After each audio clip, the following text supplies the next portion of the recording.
In today's video, I'm going to teach you how to change a contact to a customer in Xero.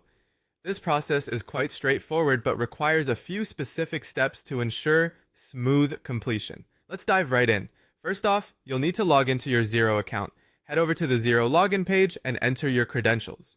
Once you've successfully logged in, your dashboard will be the first page you see. From here, we'll start navigating to find the contact you wish to alter.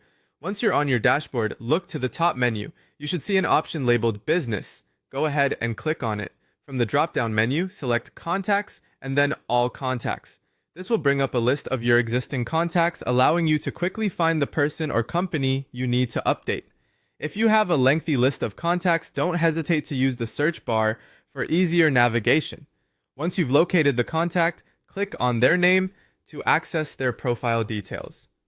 Now that you're on the contact's profile, the next step is to make the necessary updates. Look for the Edit button and click it. This will open up the fields that you can modify. Since we're focusing on changing the contact to a supplier, you'll want to pay close attention to a few specific areas. Consider inputting or updating information such as bank account details, which are essential for supplier payments, and any tax details that might be relevant. If addresses are needed, input the billing address here as well. Additionally, setting a default expense account can be helpful, although that step is optional. It's important to note that Xero does not label contacts strictly as customers or suppliers.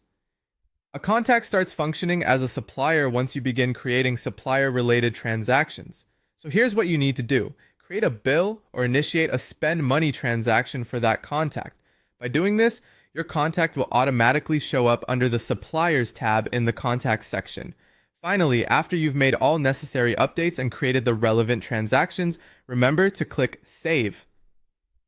This action finalizes the changes and ensures your contact is now recognized as a supplier. And there you have it. By saving these changes, you've successfully converted your contact into a supplier in Xero. Whenever there's a need to switch another contact, simply follow these steps and you'll breeze through it without hitting any snags.